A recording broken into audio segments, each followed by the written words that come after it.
When World War II erupted across Europe, few could have imagined that thousands of German soldiers would one day find themselves deep in the heart of Texas, surrounded not by battlefields, but by wide-open ranches, dusty plains, and the distant echo of cowboy boots.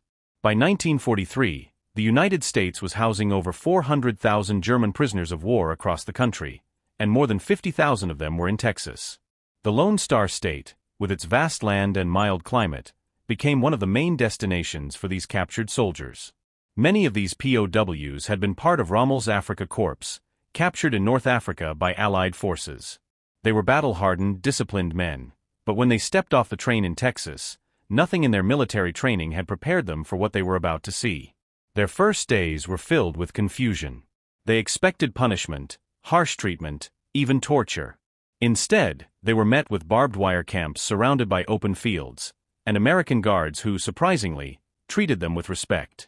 They were given food, medical care, and even allowed to work on nearby farms and ranches under the Geneva Convention.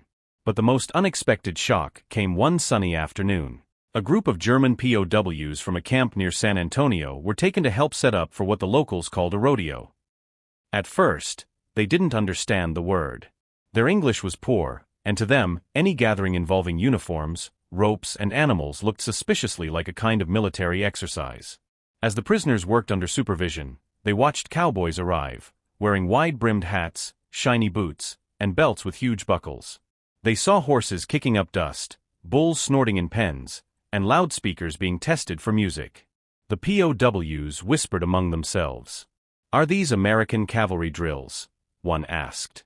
"Maybe it's training for soldiers to control animals," said another. Some even feared it might be a new combat technique they were about to witness. Then, the announcer's voice boomed over the loudspeaker. The crowd cheered as the first cowboy burst out of the gate, clinging to a bucking bronco. The German prisoners froze.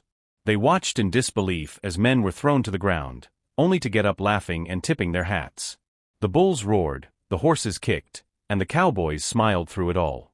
This wasn't war training. This was entertainment. The POWs soon realized they weren't at a military drill, they were at an all-American Texas rodeo.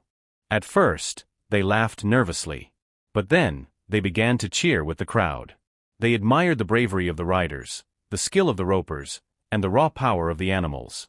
For the first time since their capture, many of these German soldiers forgot the war. They were mesmerized by this strange new culture, a mix of danger, pride, and freedom. One POW later wrote in his diary, "We could not believe what we were seeing. Men risking their lives for sport, not for war. It showed us another side of America, wild, fearless, and free."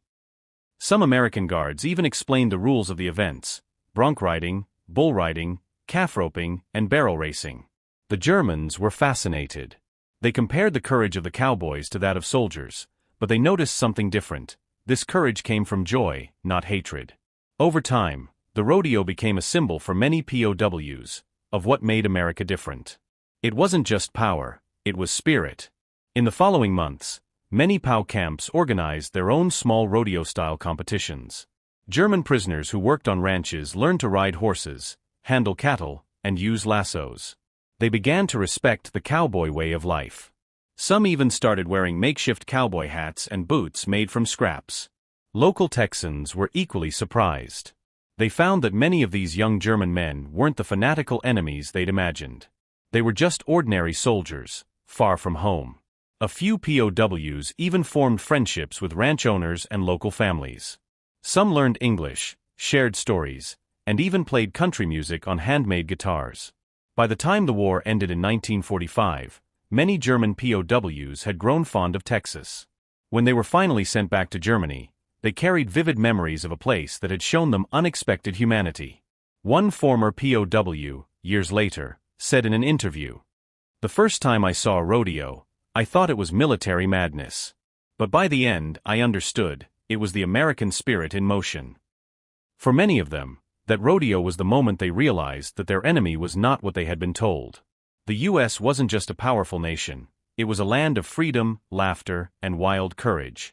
And long after the war ended, stories of those rodeos lived on, a strange, unforgettable moment when the world's fiercest enemies stood side by side, cheering together under the Texas sun.